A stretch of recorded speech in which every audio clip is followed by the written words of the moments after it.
But I wanted to mention another thing here at the top of the show, which is occasionally, folks, although we try to get the best guests we can, we get a guest who, for one reason or another, just doesn't work out. And you'll back me up on this. Oh, yes, I will back you up on this. Yeah, because you're sitting right there and you experience the disaster just as much as I do. That's right. Well, in a vicarious way, you know. Right. I feel that sort of, you know, that I'm falling down a well kind of feeling. Yeah, right.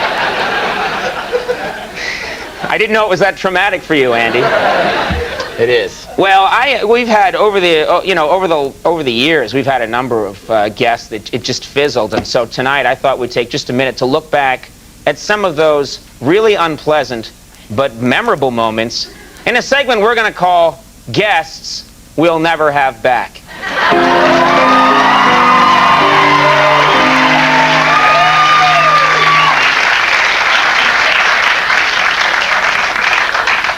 One day I'll snag me a graphic, you'll see.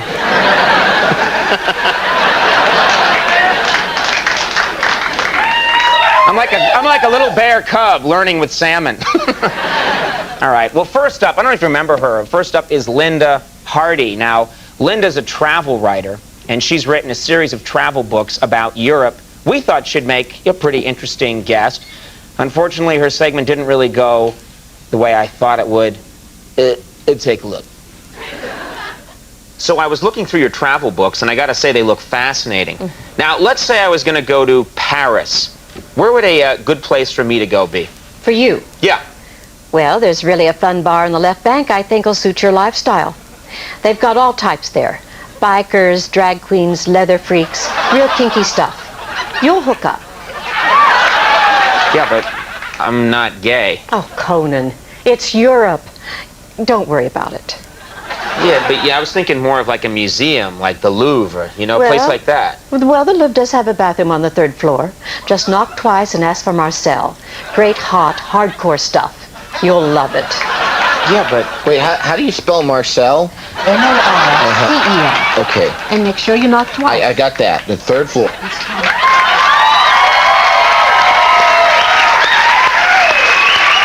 Did you have a good time? Yeah, see, that's one, I don't know why we don't have her back. That was one of the best vacations of my life.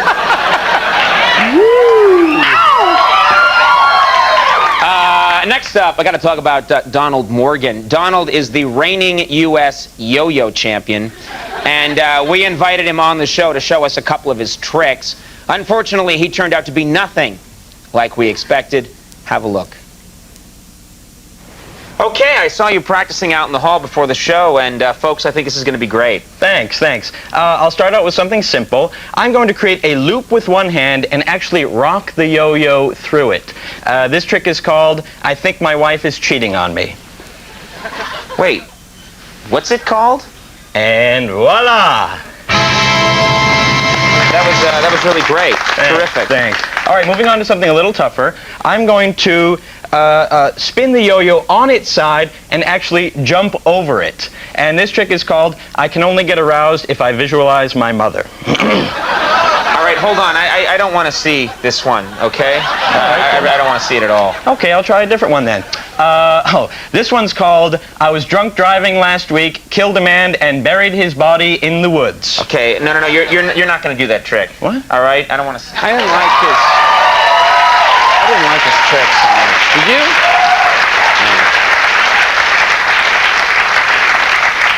Now, folks, next up is Jason Seidner. Jason is an expert on body language, and we thought he'd be able to give us all sorts of interesting insights. Folks, I am still apologizing to all of our affiliates for this segment, and my apologies to you for showing it again. Take a look. Now, what about the workplace? What can body language tell us there? Well, a lot, Conan. You know, let's say you go in to ask your boss for a raise, and he does something like this. That means he's planning on taking a hard line. That's a stern, and you should look out for that. Sure. Yeah, that would make sense. Or let's say he does this.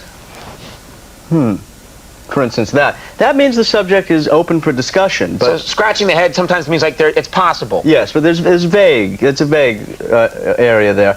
But if he does this, That means that the raise is yours, right? But it's subject to periodic review by a cost analysis committee, probably about every 6 months. He'll probably start doing this. All right, great. We're gonna take a break. Stop that. We'll be right. Don't do that. Would you cut it out?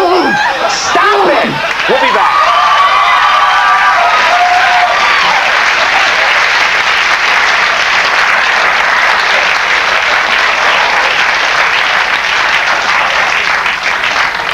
At least now I know what that means. Exactly. I know.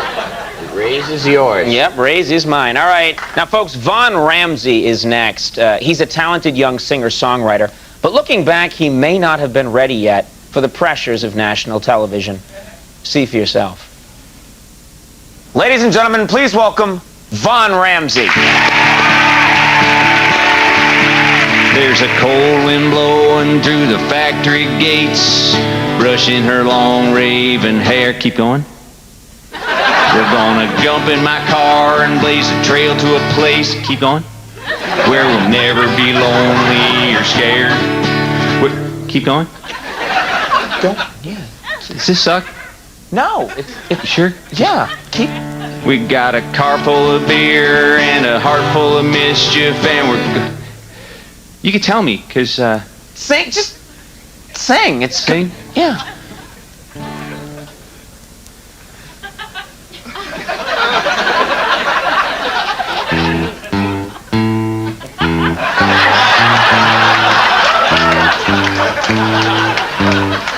Okay, that's great. Thank you. Vaughn Ramsey, everybody. We'll be back. Stop. No, get out. Go.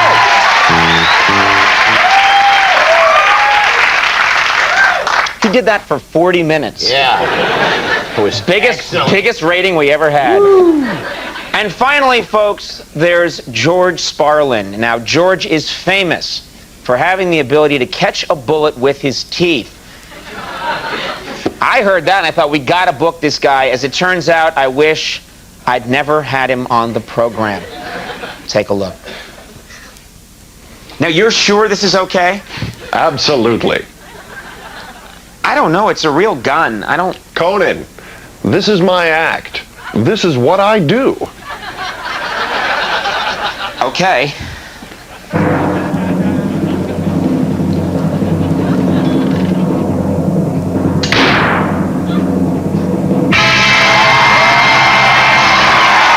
Wow! That's incredible! Great job!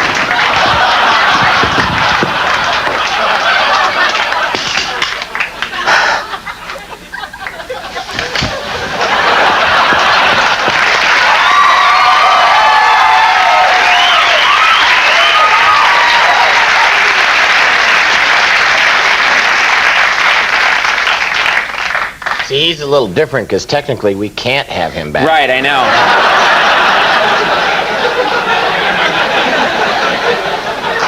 We're going to take a little break right now, talk to the authorities, and stick around, though. When we come back, very funny guy, Norm Macdonald is here. So